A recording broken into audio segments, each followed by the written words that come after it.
Hey guys, Stephen Bogren here from Physique. Today I want to talk about what flexible dieting actually looks like.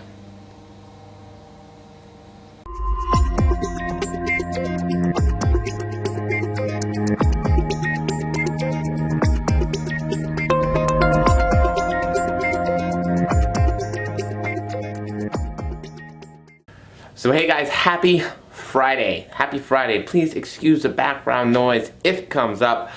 There's people mowing lawns out there. They doing yard works. And we got shits to do. So, let's talk about the topic at hand. What does flexible dieting actually look like? Because I have clients that I sometimes gotta be like, nah, maybe not. And then I got people that come in and talk to me and I'm like, ooh, that's probably not what it really means. And that's probably not what we actually want to do. And you know, we want to make sure that we have a realistic understanding of what fucking flexible dieting is. If we don't understand what it is, we get into something, we have, you know, unrealistic expectations, you know, these things can happen. So let's talk about flexible dieting in and of itself. Let's start with food choice. Food choice. What is the great thing about flexible dieting? It's that we can choose whatever foods we want to fit our macronutrient and caloric needs and make it a livable, you know, dietary intervention, right? So we want to use it as a dietary strategy to make life maintainable, right? If we're cutting out carbs, but we love carbs and pasta and rice and all those things, that's not probably maintainable. That's not realistic for us to do in the long term. So flexible dieting allows us to utilize different types of food sources within moderation to make sure that we're still fitting our caloric needs, right? Now, that doesn't mean that we get to eat whatever the fuck we want all the time, right? It's moderation. Within flexible dieting, it's still important that we get all of our micronutrients, right? It's still important that we utilize things like vegetables and fruits and like healthy foods that have micronutrients that we need for, you know, proper muscle function, proper brain function, proper energy production, all those other wonderful things, right? So because those things are important, we want to make sure that we're still getting our micronutrients in. Now, can you get those in with supplementation? Yes, but when you get them in with supplementation, you don't get fiber count the same, right? And fiber is really good for, I don't know, GI health. There's also some studies that show that it can be really good for cardiovascular health, right? So we still want to have fiber in our diet, right? Now, the way that I go about this is I give my clients a fiber goal. Hey, I want you to have at least 10% of your total daily carbs as fiber. Now, some people get really high on their macro counts, right? If you're eating 500 grams of carbs a day, 50 grams of fiber might be tough, right? And this is kind of why flexible dieting is awesome, right? We can still get, you know, 25, 30 grams of fiber in a day within our 500 grams of carbs. And we're still doing pretty all right, right? Our blood markers should still be good. We're still meeting our calorie needs, right? Some of us have very fast metabolisms, very high calorie intakes when we're in an off season. We can still utilize healthy foods, micronutrient dense foods, and we can still utilize calorie dense foods, right? Foods where calorie count's higher, micronutrient values are probably lower, and it's easier for us to get our calories in with those options. So that's kind of the great part about flexible dieting, right? We don't eat total shit all the time, right? Total shit. Food doesn't have, it's not good or bad, it's not trying to kill you or not trying to kill you. Food is food, it's just calorie value, it's how your body processes it, right?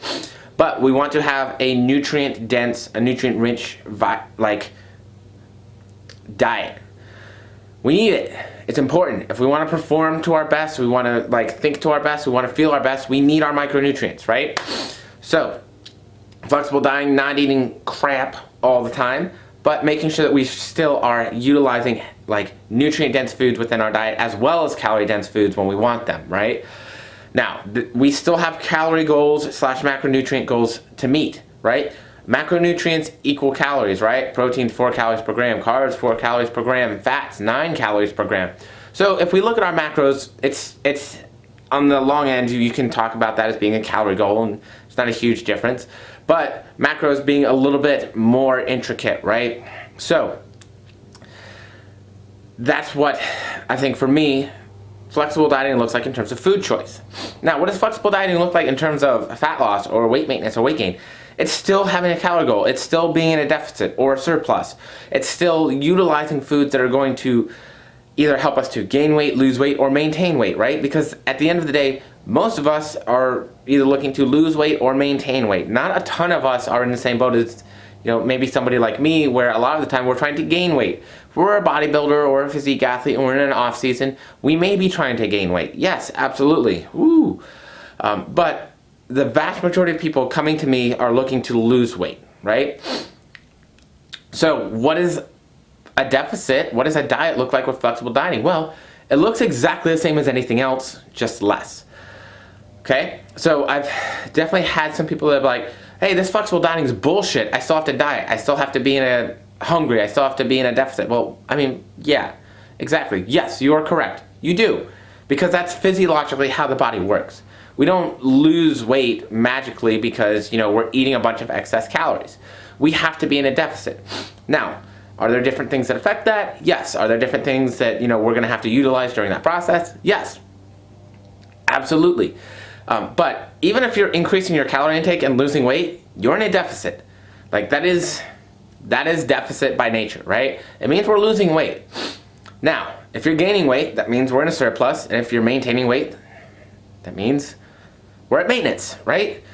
Now, regardless of what fucking some calculation might say, you're an individual. You have an individual dieting history. You have individual genetics, right? A lot goes into this, right? Your hormones might be off, which could affect how these numbers respond. Yes, that all matters. But at the end of the day, if we're dieting, whether it's flexible dieting, whether it's keto, whether it's low carb, whether it's no carb, whether it's Atkins, blah, blah, blah, whatever, if we're dieting, we're shooting to be in a deficit. That's our goal. Flexible dieting is no different.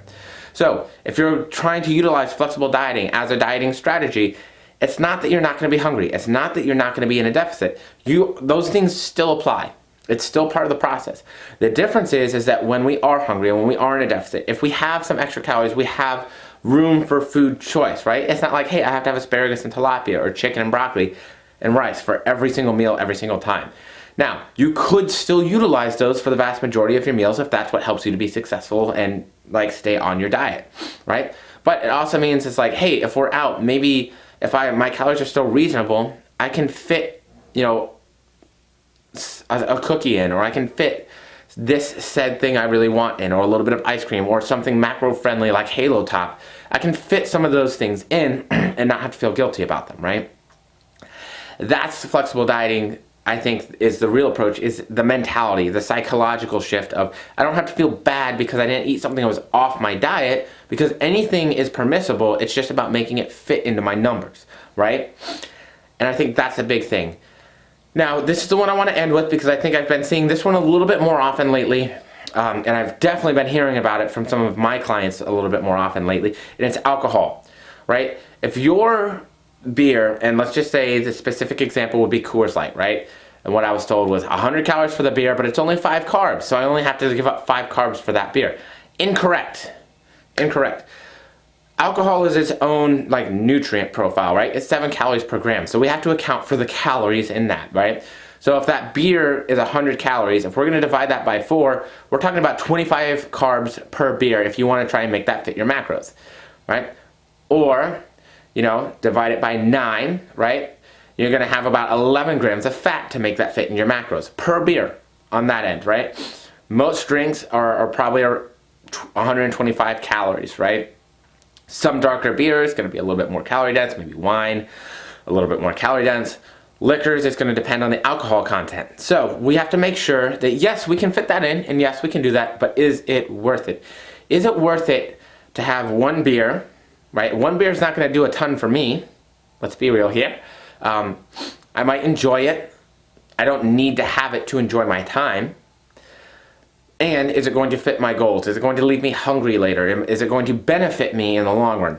And that's a question I think that a lot of us have to learn to answer responsibly when utilizing flexible dieting.